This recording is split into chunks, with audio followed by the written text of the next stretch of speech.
Hi, இன்னைக்கு Bangalore special ragi களி தான் பண்ணேன். நான் எப்படி பண்ணேன் அப்படிங்கிறத அவங்க கூட நான் ஷேர் பண்ணிக்கிறேன்.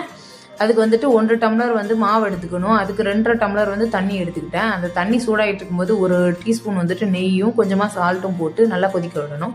நல்லா கொதிச்சு வந்தோன்னா மாவு அதில் தட்டிட்டு இந்த மாதிரி நல்லா மிக்ஸ் பண்ணணும். ஒரு 5 மினிட்ஸ் மூடி போட்டு நல்லா மூடி வேக வச்சிடணும். அப்போ தான் வந்துட்டு களி வந்து நல்லா மாவு மாதிரி இல்லாமல் நல்லா வெந்து வரும். அப்புறம் இந்த மாதிரி நல்லா கிண்டி விட்டு நல்லா வெந்ததுக்கப்புறம் இப்படி ஆயிரும். இதை வந்துட்டு ஒரு சின்ன பவுலில் தண்ணி வச்சுக்கிட்டு அந்த மாவை வந்து நம்ம உருண்டை பிடிக்கும் போது தண்ணியை தொட்டு நம்ம உருண்டை பிடிக்கணும். அப்போ தான் நல்லா சாஃப்டாக களி இருக்கும், காஞ்சி போகாமல் இருக்கும் சீக்கிரம்.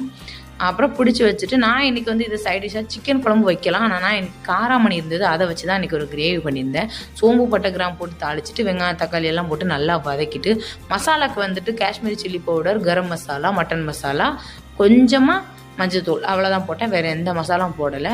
அதுக்கப்புறம் தேவைக்கேற்ப தண்ணி ஊற்றிட்டு அந்த காராமணியெல்லாம் போட்டு நல்லா வதக்கிட்டு விசில் வச்சு ஒரு 8 விசில்கிட்ட வச்சு வேக வச்சு சூப்பராக எடுத்தாச்சு.